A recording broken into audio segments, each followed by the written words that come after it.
The advice and opinions expressed by the host of Autism Live and her guests are meant solely as suggestion and should not be in any way construed as child-specific advice. The Center for Autism and Related Disorders advises working with a board-certified behavior analyst who has experience with autism before starting any intensive behavioral intervention. Any choices you make in determining your child's treatment are completely at your own discretion.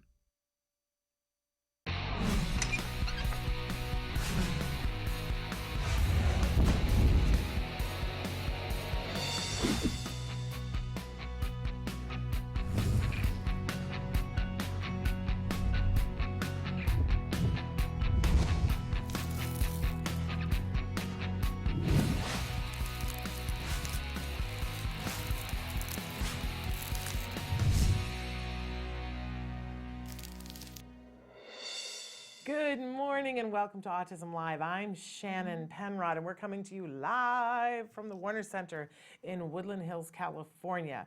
This is the home for Autism Live. It is also the home for the Center for Autism and Related Disorders. How lucky am I that I get to be here on a daily basis with you wonderful people. And by the way, we hope that this whole show is meant to be interactive. We are trying as best as we can to reach as much of the larger autism community as we can. Traven is going to show you some of the different ways that you can connect. While he does that, I want to remind you that our homepage is autism-live.com. So much to do on that page. You can find the toy and gift guide at the top. There's a little icon at the top that looks like a bunch of people standing there saying toy guide. And if you click on it, it takes you directly to the 2019 Autism Live Toy and Gift Guide. Down at the bottom of the page, there's a chat button. If you click on where it says chat, sometimes on some servers there's a red dot, others not. I don't understand that, but you know, fortunately that's not my job. So if you click somewhere there where it says chat, a little box opens up and you can be talking with us pretty much in real time. There's about a 2-minute delay, and have your thoughts, your feelings, your questions, and your concerns answered by myself or our experts that are here on the show. We have tons of experts, and boy, howdy, have I got a couple of really fabulous ones for you this morning. I'm very excited about that. But I mentioned before that we're trying to reach the larger autism community. What I mean by that is, of course, the individuals who are themselves on the autism spectrum, right? I mean, that's of course.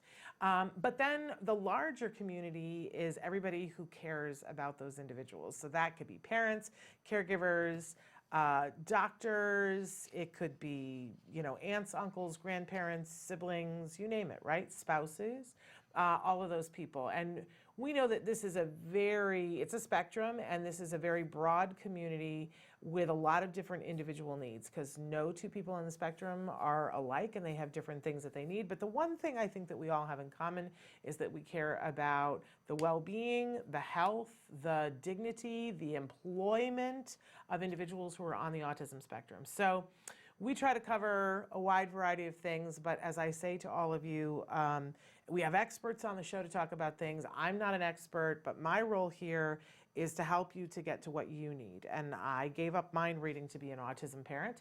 I am a parent of an individual who was diagnosed with autism at the age of 2.5, and who's remarkable and like my favorite person on the planet. Don't even get me started talking about that. But it's very important to me that I help that individual to get the things that are important to them, and that, you know, he gets the support that he may or may, you know, because anymore he doesn't need as much support because he got the support that he needed, right? Doesn't that make sense, and isn't that glorious? So my role here, I am not an expert in autism. Nope, just don't even be mistaken. I know I have a very strident voice and I sound like I've got conviction because I have very strong opinions. And I would like to say that they're informed opinions, but that's different than being an expert. I have been hosting shows about autism for over a decade now, and interviewing individuals on the spectrum, trying to bring information and inspiration to anybody that I can, because I feel that it is my place on the planet to pay down that karmic debt, because my kiddo got the help that he needed, and what's more, I got the help I needed. So that's why I'm here. I want to help you with whatever you need, but please don't make me guess. So you can be writing in on any of those ways that we talked about with Traven. And don't forget that you can always email me, s.penrod@autism-live.com. Don't forget that we are winding things down a little bit towards the end of the year here.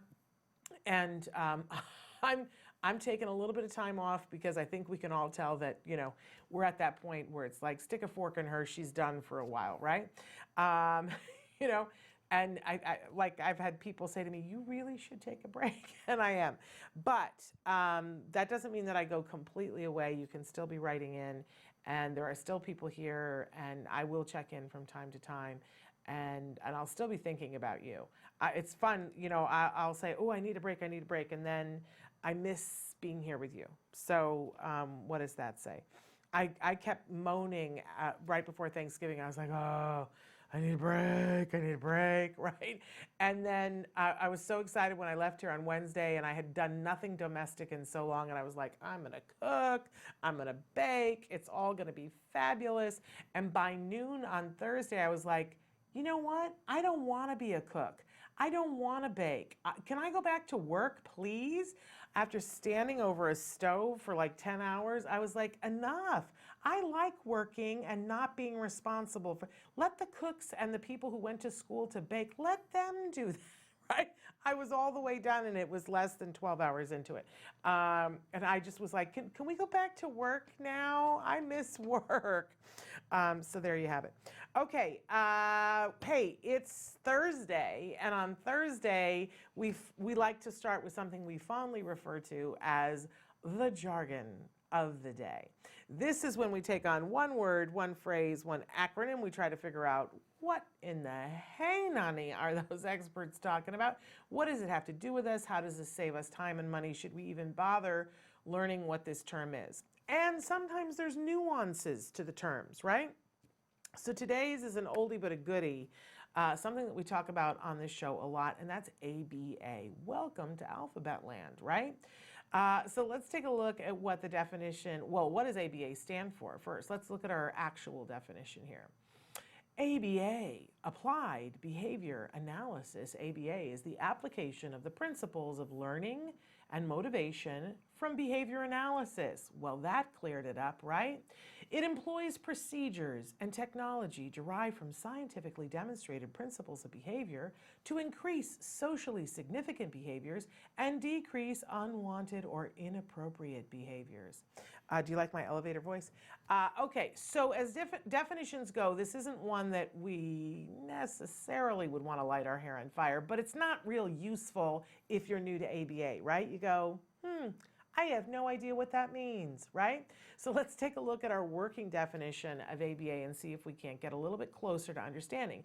ABA is a proven method of increasing or teaching desired behavior and reducing unwanted behavior. All right. I think we can all understand that there's a way of teaching behaviors that we want to see more of and a way of decreasing behaviors that we want to see less of. Notice that it does not say anything about autism in that sentence. That's because ABA is a science that was invented a long time ago, having nothing to do with autism. It just has to do with every living organism, and people on the autism spectrum are living organisms, right?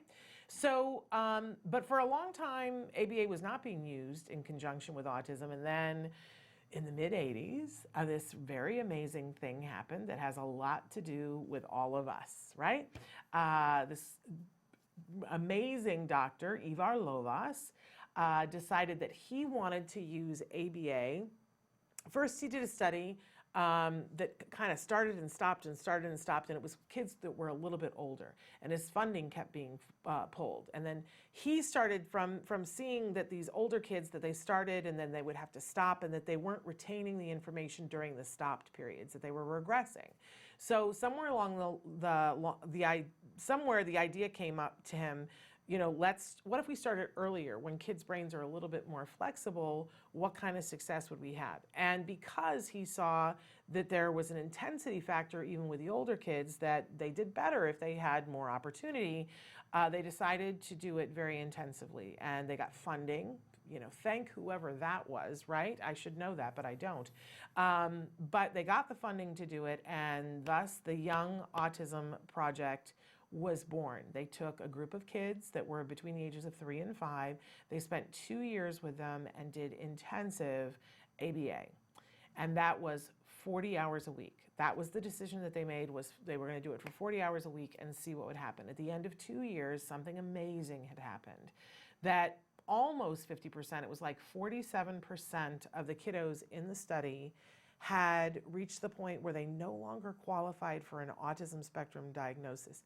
Nothing like this had ever happened before. And hey, by the way, the other group of kids were separated into 2 different groups. One of them made tremendous progress, but they still qualified for an autism spectrum diagnosis. And then there was a third group that they made progress too, but there was progress more on adaptive skills, living skills, and they were still going to need a great deal of support in their lives. And by the way, that was the smallest group of all of them, but they still made tremendous progress, and the families, all of the families, were thrilled. And word got out, and people were like, oh, there's hope for autism. And, families started to flock to California to find out more and more about this. And, more and more people in the field of ABA said, hey, there's a study that says that ABA is effective for kids on the autism spectrum. Well, it took 20 years, really, for insurance to get the idea that, because insurance had been saying, we don't have to treat autism because, there's nothing that's effective, nothing been shown to be effective at treating autism, so we don't have to throw money at that. And ABA really put a crimp in their style, because study after study showed that it was very effective at treating kiddos on the autism spectrum. And here's the headline, though, is that it was effective at treating all individuals with autism, that all of them had skills increased and had challenging behavior decreased. Now, to the extent that they did it was very individual, right? That some people got to the point where they no longer qualified for the diagnosis, and other people learned life skills, sort of in a parallel to what that young autism study was that Lovas did. Lovas, by the way, and a couple of other people, one of them being Dr. Doreen Granpeesheh, the founder of CARD, right, that we have on the show. She was a part of that very beginning. She was one of the lead practitioners in that study. So, when you talk about the genealogy of autism treatment, we're like right there with, honestly, the last living person who can speak very effectively about what was happening in those early days, because one of the other lead investigators, unfortunately, we lost last year, Tris Smith. And Ivar Lovas passed away, probably 7-8 years ago now. So in any case, I want to make sure that everybody knows that ABA is a science. It's the science of behavior, and it is used in a way that is very individualistic. It is not a one-size-fits-all. If somebody is doing ABA with you and they're like, well, the first lesson we do is this, and then we do this with every child, and we do this, that's not really what ABA is. That's not good quality ABA. And here's the other thing, is that there's a lot of misinformation out there about ABA. So I'm going to cover 2 of the big myths about ABA really briefly. And actually one of them I'm not going to cover, because I'm going to let our expert, we have a question that actually has to do with it. I'm going to mention it though. A lot of people get confused about what ABA is and what the difference between something called discrete trial teaching and ABA is. And so we have a question about that for our guest that's up in a few minutes. So we'll let her talk to you a little bit about that. But the other thing that parents will hear a lot, especially from schools. Schools have sharpened their knives a little bit. And I'm a former teacher. I love school. Let's not say anything bad about school, right? But here's the bottom base truth, is that if your child doesn't attend school, school doesn't get paid. They just don't. They don't get money for your child if they're not there. So school has a vested interest in having your child come to school at a very early age if they've been diagnosed with autism. There are programs that start at the age of 3 for if your child is diagnosed with autism, school wants you to come, right? But at the same time, somebody, your insurance company, your doctor, me, and a whole bunch of other people will say, go do ABA. Do that first and then go to school later on, like when your child is scheduled to go to school at 5. But at 3, do the ABA, because the studies all show that's what's more effective. And we shout this and we whisper this, and school says, oh, you know what? I mean, there are studies about ABA, but your child is so high functioning. It would be a shame to put them in ABA. They need to be around kids. And I got to tell you, that sounds reasonable, right? Except that's not what the studies show. Studies show that if your kid is very high functioning, that throwing them in to a place with a bunch of kids to socialize before they have the socialization skills is not going to help them. It's going to frustrate them. So instead, you do the ABA, which is wildly effective with kids who are very high functioning and have a lot of skills, a lot of things going for them. Very effective with those kiddos. Don't listen to anybody who tells you otherwise. Go look at the studies. You don't have to listen to me. There are studies, right? So I know I'm getting hepped up. My blood pressure's going up. So the other side of the coin is that schools will say to parents, oh, your child, ABA is really effective with those kids who have more skills, but your child doesn't really have skills. So he's just going to spin his wheels if you send him to ABA. Bring him to school and we'll help him here because we're good at this. And by the way, studies show that's not the way either. That if you have a kiddo who has profound deficits, that throwing them into a school setting is going to be frustrating, maybe sensory overload, and they're really going to be on a slow path to learning. Whereas if you put them in ABA, an intensive program, that those kids are going to have their best chance at making their substantive progress. By the way, my kid was one of those kids. The placement that school offered us was for moderate to severe, the most restrictive environment. We said no. We listened to the studies. We put him in a 40-hour program with CARD, and oh my goodness, the difference that has made. My child, who is taking his finals this morning and in the fall of next year, is applying to colleges, and some pretty good colleges. I'm just saying. If I had listened to those school people and not checked out what the science was, I would be kicking myself 68 ways from Sunday. So ABA is a very effective behavioral science at changing behavior, increasing behaviors that we want to see, decreasing behaviors. By the way, great for Olympic athletes. They increase the behaviors that they want and they decrease the behaviors they don't want.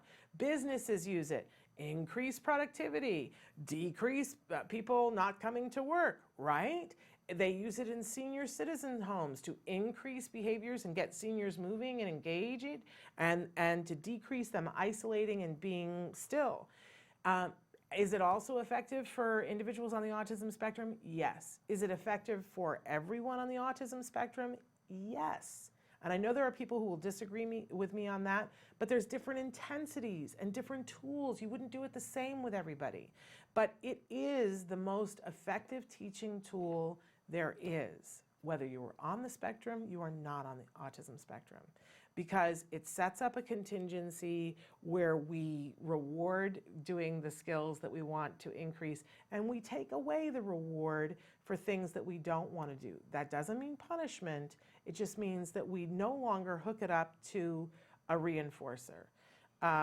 We can talk more about that later, but I'm running out of time. In any case, ABA, I called it the miracle in my living room.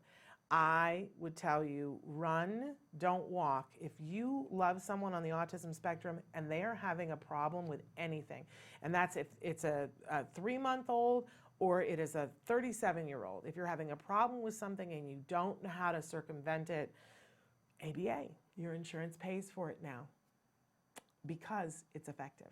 All right, so that's what I wanted to say about ABA. We always have a question of the day for you. And as we are approaching holidays of all kinds, I wanted to ask you guys this question, and I can't wait to see what you write back. What is your favorite holiday memory? And I think it's important to identify these things because a lot of times we find that during the holidays we're chasing this, our favorite memory. And sometimes it's a memory from when we're kids, sometimes it's a memory from when we're older. I love the holidays and I have so many memories from the holidays, but what helps me is looking back and knowing that some of my favorite holiday memories are when things were not good, when things were like really, really dire and looking like, man, I don't know how we're going to get through this. Like somebody in the hospital, and like, how are we going to get through this? And that something happens which doesn't mitigate whatever the bad thing is, but that turns it all around, because there's always hope.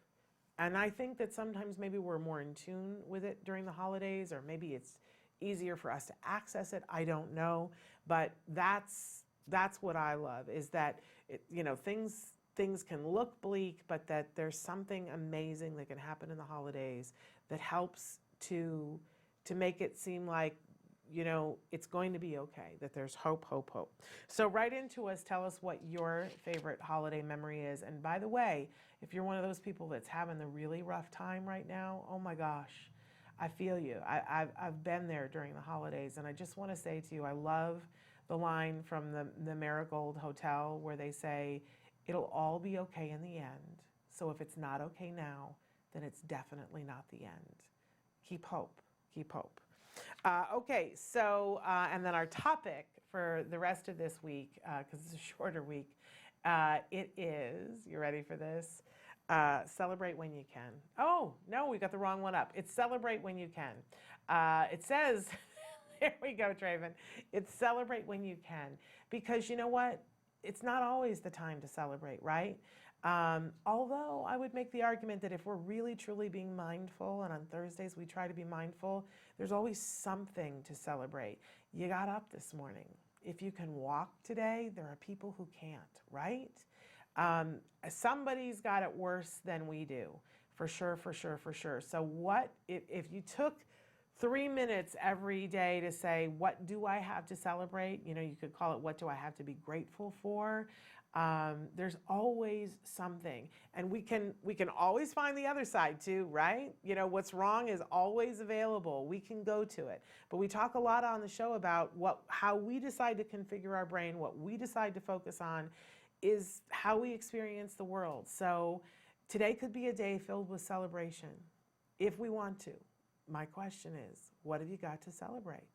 So celebrate when you can. There's something today. I can think of someone who watches the show on a regular basis that I saw last night is going through a really tough time right now.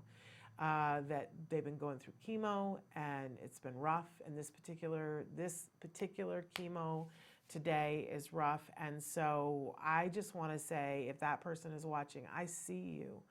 But I know the amazing mom that you are, and I know the amazing things that you have done for your daughter.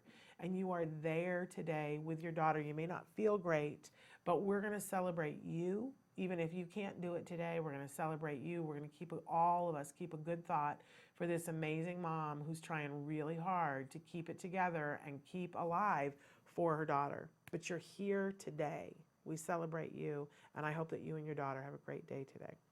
Okay. Moving on here, we've got some great guests for you today. Up first, we always have our Autism Expert on Thursdays when we can. Oh, have I got somebody for you today? She almost never does this. But I'm sorry, Traven, you said? Okay, but we have Dr. Sienna Greener-Wooten. She is a BCBA. She's the Card Clinical Quality Director, and she is going to be joining us in just a few minutes. I just was told that our second guest, unfortunately, we don't have today. There was a little bit of a mix-up that they thought they were on yesterday, and so we are not apparently having them on the show today. But I'll take a minute to talk about how amazing she is a little bit later on. We're going to take a break, and we are going to be back with Dr. Sienna Greener-Wooten. Stick with us. Hey, I'm Candace Cameron Bray. Tom Bergeron. You're watching Autism Live. And you're watching Autism Live. And you're watching Autism Live. You're watching Autism Live. Do you provide care services to someone with autism? Recently, more and more children are being diagnosed with the condition and getting the support they need as awareness grows. But what happens to these children as they grow up? It's estimated that over 500,000 youth with autism will turn 18 in the next decade, and they'll be faced with a very difficult reality. As children with autism grow up, their services start to disappear or become very difficult to access. Things like medical care, mental health counseling, vocational training, and more. All services that are still desperately needed. The loss of support that youth with autism face as they grow up is so severe that it's referred to in the autism community as falling off a cliff. Adults with autism need the same level of support they had as children to avoid falling off the services cliff. Introducing Skills Living, the web-based software designed specifically to help transitioning youth and adults with autism so they can avoid the cliff and instead fly to success. With Skills Living, help your learner with autism develop the skills they need in all the critical areas of adult life, including self-control, planning, and problem-solving, effective communication, performing life skill tasks for independent living, acquiring and maintaining employment or other meaningful activities, developing and maintaining social skills and relationships, accessing transportation and public services, and being safe. Skills Living includes a comprehensive assessment, a data collection mobile app, behavior intervention plan builder, and automatic progress reporting. It also provides a complete curriculum addressing 16 key areas spanning the entire range of functioning adulthood. Skills Living is easy to use and can be implemented by schools, parents, and autism service providers. Call or click today for your free demo and see how Skills Living can help your learner with autism avoid the cliff and instead reach their fullest potential. Skills Living. Wish, learn, become. What is autism? What is autism? What is autism? What is autism? What is autism? What is autism? I've been asking myself that for a very, very long time. Let me think about that one. Trying to, just, Jeez. Let me think. Oh man, that's a rough one. Yes. Autism is a neurological disorder that affects many of our kids in different ways. It's a learning disability that affects the cognitive functions of the brain. A lot of people have the misconception that it's a disability, and it's really not. I look at it as like a special gift. When one person thinks differently from another. It's an opportunity for everyone to learn to understand someone that's a little different than them. Autism is the ability to educate. They're given so much talent in different areas. To me, autism means a chance to be with and be around people you really care about. Autism is beautiful. It's a way of seeing the world differently. It's always unique, totally intelligent, and sometimes mysterious. Happiness that comes out of my son's hard work. It's a movement. Unpredictable. That's right. Awesome. Love. The field I want to work in. Laughter, fun, joy. Autism is beautiful to me. I want you to remember these three words. There is hope.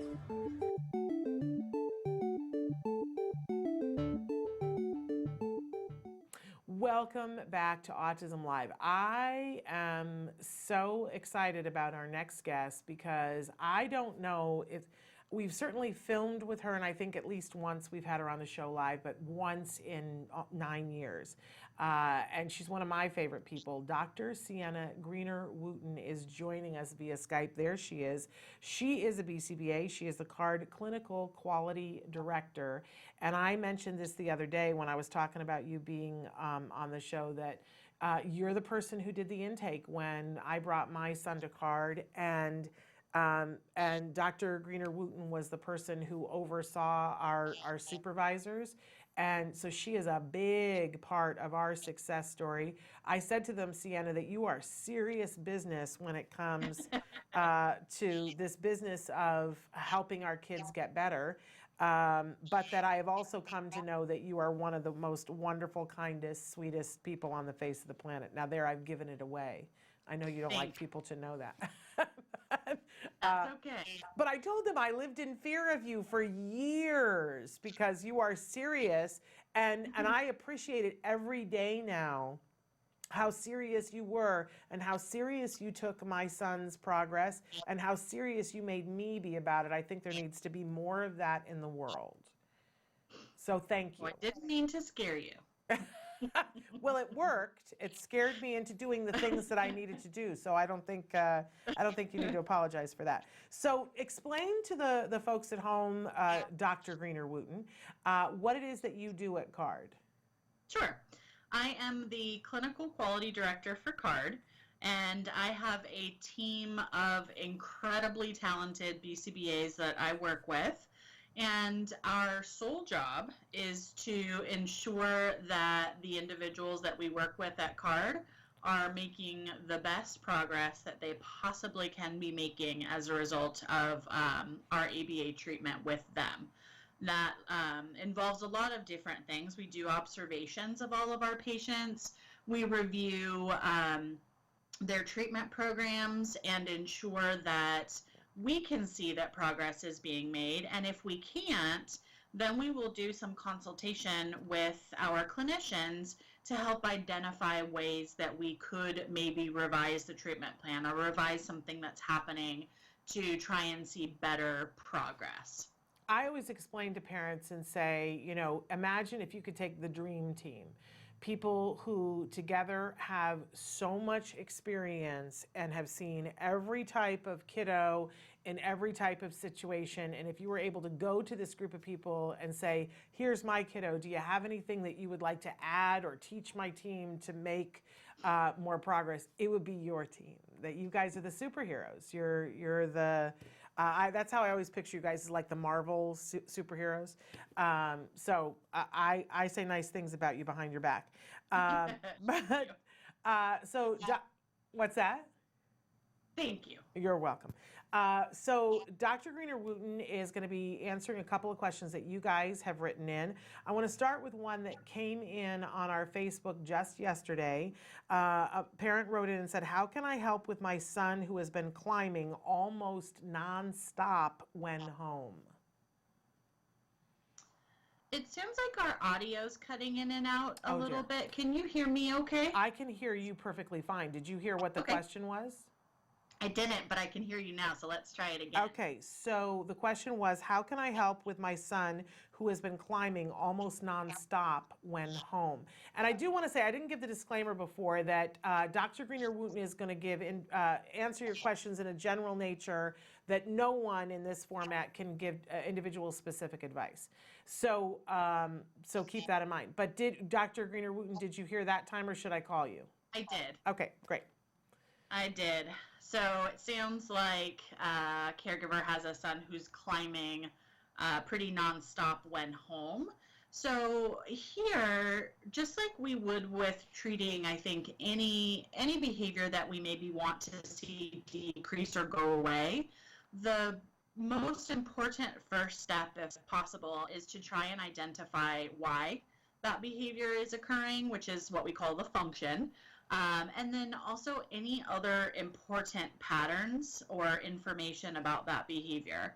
So in this situation, I would assume that he's climbing because it's fun. It's something that he likes to do, but that could be an incorrect assumption.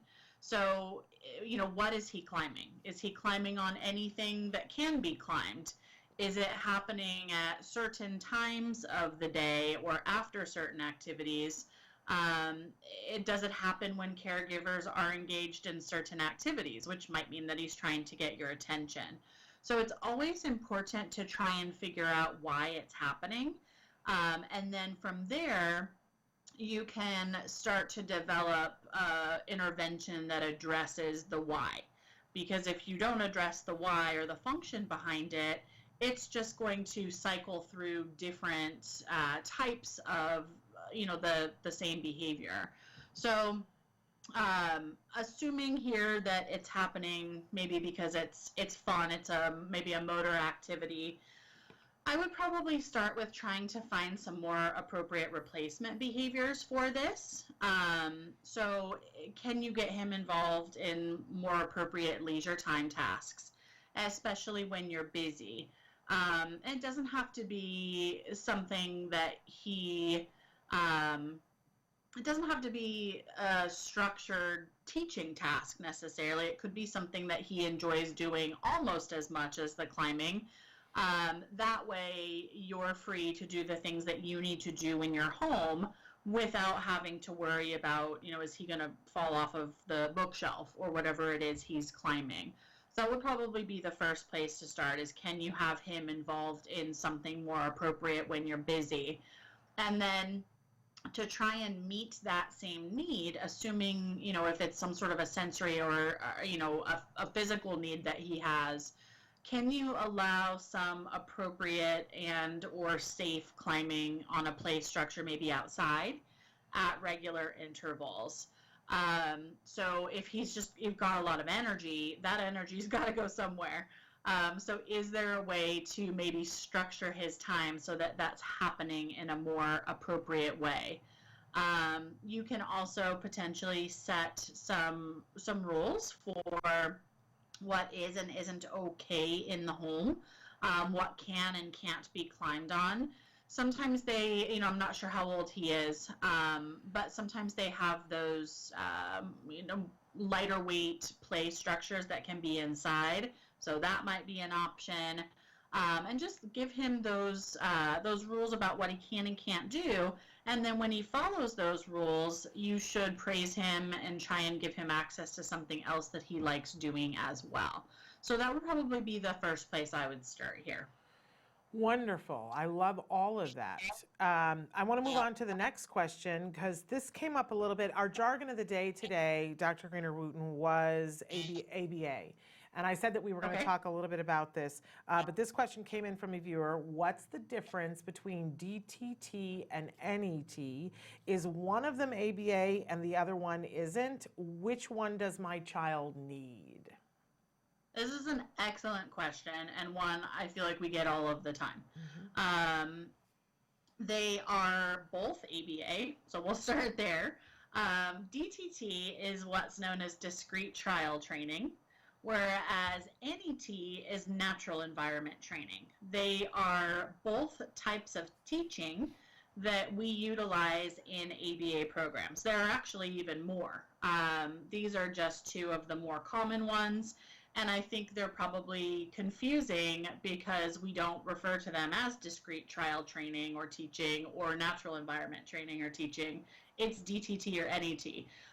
So sometimes we maybe don't explain enough why we use them, when we use them, and that they both are oftentimes crucial aspects of a good ABA program. So discrete trial training is a method of teaching in more simplified and structured steps.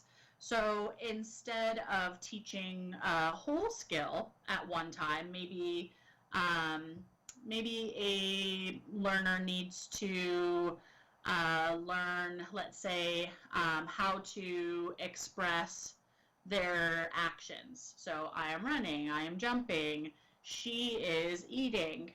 That involves a lot of different skills, right? So you've got the action, but you also have the pronoun in the she, he, I part of it. You also have tenses in there. You have the present tense. Those are a lot of different skills that sometimes we take for granted, that you have to sometimes learn each one of those things individually. So with discrete trial training, what we would do is break that skill down to its smallest components using what we call discrete trials. So we would start with teaching actions, maybe not even vocalizing actions, maybe recognizing pictures of actions or demonstrating actions, and then we teach each step one at a time. DTT is typically a method of teaching which is more adult directed. Oftentimes what's successful about discrete trial training is that we are using repetition of a skill until we see that the child is able to engage in that particular small skill completely independently of any adult prompting. In discrete trial training also, the reinforcers that we use or preferred items that we use are chosen typically based on how strong they are. And we use very clear instructions and, again, repetition of those instructions to teach new skills. It's a really great teaching technique for developing new responses.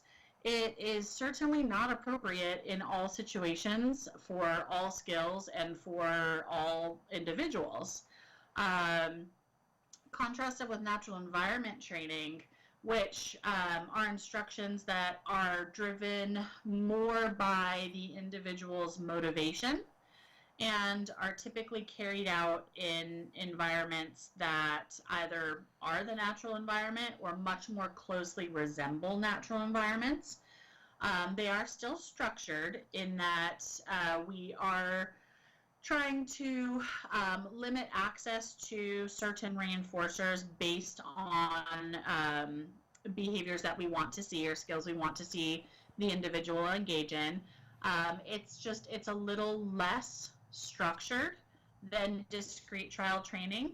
We are usually not working on skills that are extremely simplified and broken up at that point. We're trying to capture the current motivation of the individual, and still prompting happens. And this particular type of teaching is helpful for sometimes generalization of skills. Sometimes we even teach new skills in this format. It really does depend on the skill that we're working on, as well as the particular learner. So the easy answer to this is that most individuals need both of these at one phase or another. You can kind of think of learning a new skill in elementary school. When you were in elementary school, there's no way I could have learned, let's say, long division in the natural environment, or multiplication for that matter, or any math skills. But I needed those skills so that I could function in more natural environments, whereas teaching other skills wouldn't be appropriate to do in a more structured setting. So you need a combo of both. There's not a simple formula for what skill goes with what type of training or what type of child would work better with one method versus another. That should be something that you discuss with your ABA provider as to what the goals are and kind of what you're looking to achieve at the end result of that task, and then you can come up with what the particular training methods are that would be most appropriate. But they're both methods of teaching that we utilize in ABA. They're both very effective, and we use both of them quite regularly. Wonderful. I love the question and I love the answer. But when I'm explaining to parents give me a grade on this, Dr. Greener-Wooten, I say to them, think of ABA as a toolbox. And that, let's say that you were going to go outside and build, a playhouse for your kiddos. And this would be the equivalent of saying to somebody, do I want to use a hammer or do I want to use a screwdriver? And, absolutely. And you're going to need both, but for different things at different times. So absolutely. There we go. Okay, so I pass. All right. I'm glad. Okay, our next question is, this is a great one too. How do I know when my child is done with their ABA program?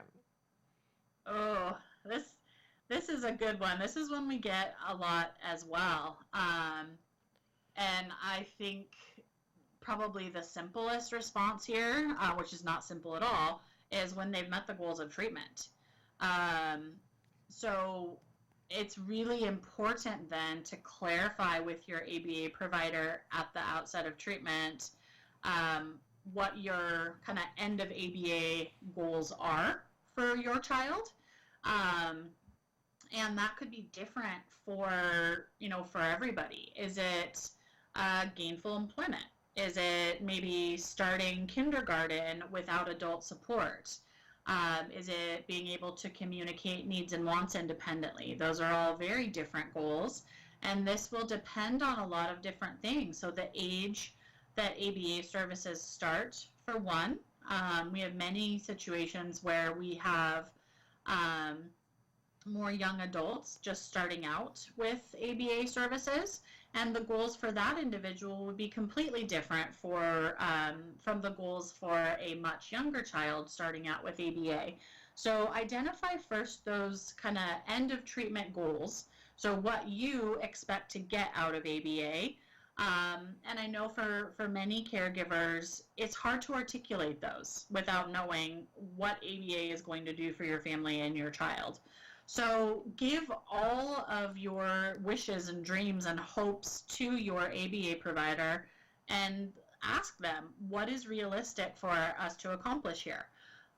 Your ABA provider can then help you come up with a plan to turn those larger goals into more incremental goals to get you from the start of services to what you envision the end of services being. Your ABA provider should help you focus your goals as much as possible and help you prioritize those goals. Lots of skills are prerequisites for other skills. Certain things have to be worked on first in order to be successful, and then help give you really clear direction for how to get there. And then I think also important to the conversation is discussing any funding restraints with your ABA provider to know how long funding for ABA services will last. In certain situations, for instance, let's say services are funded by a school district. In many states, that ends at age 22, no matter what. So that would be important to know that, at that age, those services, regardless of the goals, would stop. Certain commercial insurance plans in certain states have age caps as well. So those are important things to consider. They're part of, ensuring that you're looking at all of the different components that go into providing services. Okay, and then the very last question that we have today for you is, how do I get my child to poo in the toilet? He's 3.5 and has the pee and the potty thing, just not the poo. Help, I'm done with the pull-ups and the mess. Yeah, the poo and the potty is oftentimes a lot harder. I think you said the child is 3.5, and sometimes boys just take longer to figure out the pooping and the potty thing. Typically developing children, kids on the spectrum. So I know it's probably not something you want to keep cleaning up. But in terms of age, he is still fairly young. So it is very likely that he will figure this thing out. To kind of help him along, though, what I would probably do is first speak to your pediatrician to make sure there aren't any medical issues going on. So oftentimes kids will avoid it, adults too, will avoid going to the bathroom if they're constipated, if it hurts, if there's something medically going on that might make going more aversive. So I would start there. If you're sure that that's not the issue, then you can skip that step. Your next and most important step, and oftentimes is a lot more difficult than it sounds, is to try and find his schedule, his poop schedule, or identify pre-poop behaviors, so to speak. So some kids are very predictable. They go, every morning, or they go after dinner every night, or it's, predictably after a very large meal, or after a nap, or after or before something. So the best way to do this, especially if you have a kid who doesn't go every day, is to document as much as possible when he goes. So it might be easier to put him in underwear. No, that's not going to make the cleanup process easier, but you will probably be able to identify when he's gone, right when he's gone. So try and find that. Maybe take data over a week's time. Sometimes what we discover there is that, especially for more complex schedules or patterns, that if he doesn't go for 2 days, then he's going to go in the morning on the 3rd day. Whereas if he hasn't gone for 1 day, he might go in the afternoon on that 3rd day. So that's your first step. And then identify any pre-poop behaviors, for lack of a better term. So some kids will try and isolate themselves. Even though they're not going on the toilet, they want their privacy. Some kids will go to a certain location. Some will show signs of discomfort, or whatever your child does, it lets you know, okay, I think he's about to go. So once you've identified the schedule or those pre-behaviors, then what you'll want to come up with is your kind of poop training schedule, which is if you did training for P, this will be fairly similar. So what you would do is to try and sit him on the toilet according to his schedule, or those pre-poop behaviors, and then let him know what he will earn if he goes. Some kids are actively avoiding going. So even though he has to go, he may not go right when you set him on the toilet. So sometimes it takes a little while, a little encouragement, and letting him know that, it's okay. You can give him access to preferred items while he's on the toilet to make it more comfortable, and maybe give him a little privacy if he's able to sit there safely. And then when he is successful, because he will be eventually, then give him praise and provide that reinforcer. If he's really not going and he's been sitting for some time, you can let him up, give him breaks, but if you know it's about time for him to go, I wouldn't let him go too far away from the toilet. Okay, a lot of great information. We're so grateful. This was so wonderful for us, and I know that it's pretty early in the morning for you, so thank you for taking the time to be with us. And forgive me, because I'm going to ask you to come back again, because it's so wonderful that it's like, we want more. And thank you for everything that you do and for all the families that you help, including mine. I don't know where we would have been without you. That's going to make me cry, but thank you so much. Thank you. You are very welcome. Thank you for having me on, and I would be happy to come back. All right. Have happy holidays. You too. Thank you. Bye-bye. Bye. That was Dr. Sienna Greener-Wooten. She is a BCBA, and she is the CARD Clinical Quality Director, and I can't think of anybody that I would rather have be in that position, ensuring that all of our kiddos get the very best of what CARD has to offer. We're going to take a short break, and then we're going to come back, and I'm going to try to address a couple of things that you guys have written in about, and then we're going to be at the end of the show, but we'll tell you what's happening tomorrow, because it's pretty good. Stick with us. Hi, Lisa Ackerman back with your Talk of Facts, the autism journey questions and answers that you need to help your child make the progress they need. I'm here to talk to you about one really important item. A lot of people ask me the question, well, Lisa, I want to see this specialist in another state.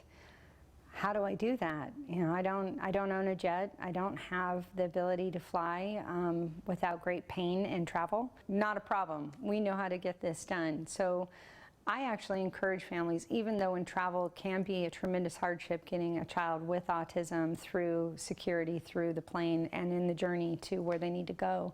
We have a whole white paper on TACA about how to travel with special needs kids. So it can be done. So travel, we know that can be expensive. Not everyone has an unlimited supply of cash for air flights. We love and work with this group called miracleflights.org. They're fantastic. They will fly you and your child, so one parent, one adult, anywhere in the United States, one time a year. Also in the TACA document are places to stay. So often you will have people in your life that love and support your family and don't know exactly how to help. Ask them to gift you their travel or their rewards cards or coupons for hotel, rental car. That's a great way to be able to get maybe a hotel room that has a refrigerator or a microwave and that's close to a Whole Foods, so you don't have that added cost of going out to dinner, especially if your kid has a lot of allergies. It's important to note that there's not a pediatrician or a specialist by every Starbucks in the United States. Close does not always equal best. So I bring up the travel point so you know that travel is possible, number one, and often it's really going to help you get down the road faster for your kid and getting the answers you need from the specialist that knows what to do. So don't be afraid to travel. Okay, we got about 4 minutes and I got a lot I want to cover, so stay with me. We're really bummed and apologetic because we had scheduled to have on today's show, on our schedule, we had Siri, who is the wonderful young woman who does Designs by Siri. These are fabulous jewelry pieces that she designs, and there are a host of individuals with different needs that work on those. It's a wonderful, wonderful business, Designs by Siri. We had planned to have her mom, Swathi, who is an amazing woman. She hosts her own radio show. She's brilliant, right? But there was a mix-up. And they thought that they were on yesterday, and we thought that they were on today. And so I so heartfelt apologize. I do want to let you know that we were featuring them today because we gave Siri a special entrepreneur award on the spectrum for our toy guide. So if you would like to buy some jewelry, if you have some last minute gifts that you want to do, let me just tell you, you should put your gifts and your money where your heart is and help, give a gift to somebody, a bracelet that has a message that comes with it about autism and individuals of different abilities and employing them. You won't be sorry. They have other things too, like wine glass chimes, great, great gifts. So you can find them on our toy guide. Please go and support this wonderful business and this wonderful family. And we'll have them on in the new year. But I apologize to them for the mix-up that they thought they were on yesterday. And we just absolutely messed that up. And I apologize. So also want to take a second that we've had a lot of questions that have come in, and obviously I'm not going to get to all of them, and of course my iPad has decided to be cantankerous. I do want to address that somebody wrote in about social skills and social communication. Of course, I always want to recommend that you look at the social communication and social language skills in skillsforautism.com. And if you have access to it, there is something called the PEERS program, PEERS, that's out of UCLA, but more and more people are trained in it. It is a remarkable program for teaching both the kiddo on the spectrum and the parents of the kiddos on the spectrum. It's really one of the most effective things I've ever seen. Okay, then somebody wrote in and said, "Hi, I love your show. My son has just started ABA at 2 years of age. Don't know if it's going all the right way. I can definitely see the progress, but not sure how programs like matching and Give Me will help him in the future. This is not what I thought ABA was. It's very robotic and far from the real world nursery reception. Will ABA make my child always dependent to a one-to-one teacher? Also, can I generalize the program he is learning at home? Thank you." And let me just tell you, sister, I don't know whether this is a mom or a dad, but this is I could have written this 14 years ago because I waited, was so excited to start ABA and get in there, and then they were like, touch car. And I was like, what? We want him to go to college. Touch car? Like, how on earth are we gonna? You want him, and they'll hand him a red square, and they go put with same, and he's supposed to put it on the table next to the red square, and I'm like, oh, we're definitely screwed. I mean, that came out of my mouth. I said that because I did not understand the arc of ABA. And let me just tell you that that's where we started, and that's how I felt. And that is like laying brickwork and getting trust and getting to learn through observation and to be able to, match things is like the beginning. When you don't have language skills and you don't know what the person wants, being able to match something with the same is the baby thing that's going to build up to. So I filled out my college application. It happens. I couldn't see it either. So I just want to hug you. I want to make sure that you're getting good quality ABA. So write to me, s.penrod@autism-live.com. But you're at the right time, at the right place. And now not only can you take the programs and do them at home, you must. You must. This child needs to have 40 hours of therapy and every waking hour at home, and you must follow through on what's happening at the center at home. That's the key to the success, right? Parents have to be involved. But I love this question. I could have easily written this myself. I always make fun of the touch car. Oh my Lord. Like, save me, as Ileana Vincent says. But you get there. Okay, for the parent who, we got a couple of legal questions that I'm going to save for Bonnie. Okay, but we had a question come in from India that I want to address really quick. Hi, Dr. Doreen and Mrs. Shannon. Wishing you both happy holidays and happy new year. This is from India. Can't thank you for everything that you'll do. Thank you. My question today is, how do you guide parents about pursuing music or art to see if the child is gifted? Is it according to the interest of the child? My child has hyperlexia. She's good with numbers at a basic level, but has no savant abilities in math. Can she be gifted in music? Well, obviously, that's a distinct possibility. And I think one of the things that we need to do with our children, all of our children, on the spectrum and not on the spectrum, we expose them to a wide variety of things. And then we see what they're interested in and what feeds their soul and feeds their passion. I loved in Los Angeles, they would have something called a musical an orchestral petting zoo. And the first time that my husband and I saw that, we were like, what is that? But you go and they have all these instruments laid out from an orchestra and a person sitting there with things to clean and disinfect them, and the child gets to go and try all the instruments they want. Oh my gosh, like I wanted to be a child again. And this was not for kids with autism, this was for all kids, but my kid with autism was there, and it's the reason why he took trumpet later on. So sometimes with math, we see that there is an interest in music. And let me just say, if your child is hyperlexic and she's good with numbers, please check out Khan Academy. That's Khan Academy. It's free, and you can have art and animation and computer science and math all free, and you can take the class alongside your child. It has an incredibly interactive way of teaching children, and there's my alarm going off saying the show is over. So check out Khan Academy. That's for everyone. And by the way, Temple Grandin was the one who turned me on to Khan Academy. It's amazing. Your child doesn't have to be a savant. We're talking about, exposing them to things.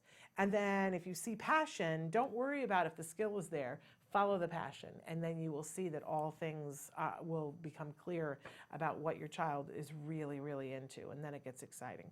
I adore you all. We are back tomorrow. We have Vince Redmond with us tomorrow, which I'm really, really excited about. So check that out. And I don't want to forget to say, Leah Hirschfeld is with us tomorrow with some really cool research at the top of the show that I know that you're going to be really interested in. So until then, give your kiddos a hug from me and one for you too. Bye-bye for now.